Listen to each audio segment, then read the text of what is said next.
O yung dalawang author na senador na gumawa ng batas na juvenile justice dito sa Pilipinas. O ayan, ito, yung nakalipas na 14 years old at 15 years old na pamamaril sa Leyte, sa schoolang San Jose. Ayan o, ayan mga nahulihan ng four finger tawag naman dyan mga brass knuckles.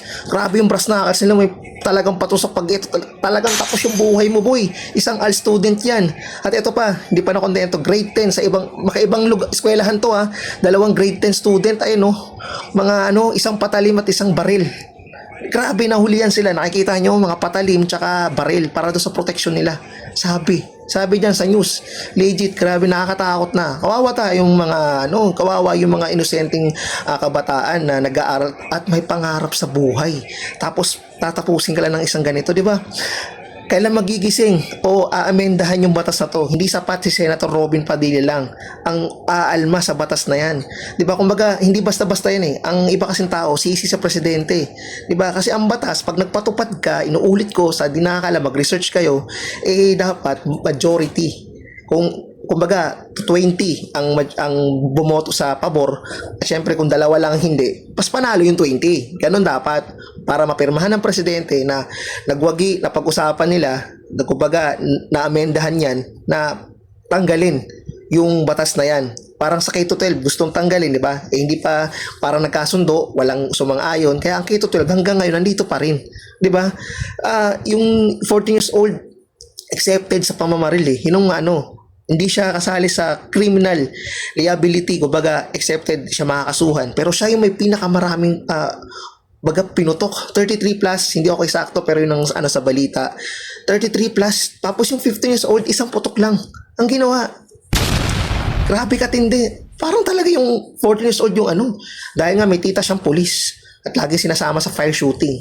Yung ba yung gusto nyo? Kailan kayo magigising na para amendahan tong batas na to? Mauubos na lang yung inosenteng estudyante o tayong mga adult?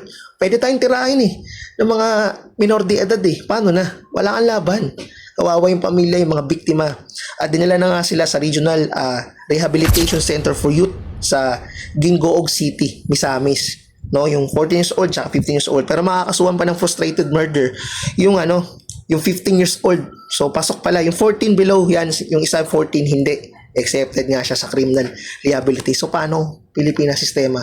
Alam mo, may napanood ako movie, ito napakaganda nito yung Teach You a Lesson ba yun? Teach You a Lesson is a movie, Korean series yata yun. Grabe, nandun juvenile justice na banggit doon. Napakaganda kung alam yung movie na yun. Wala na ko lang, napanood ko lang ng mga 5 minutes tsaka Tagalog version. Doon talaga may batas na 14 years old yung nagkasala, pinakulong dahil marami siyang inosenteng mga estudyante ang napahamak dahil sa pagbebenta ng mga illegal na droga, di ba? Yun yung kwento ng movie na yun, napakaganda, grabe. Doon yung malinawan lahat ng tungkol sa sistema, talagang parurusahan yung 14 years old na gumawa ng ganung krimen. Di ba ito, awareness na po ito, dumarami na sila. Ano pa ba? Ano pa bang dapat natin, Senator?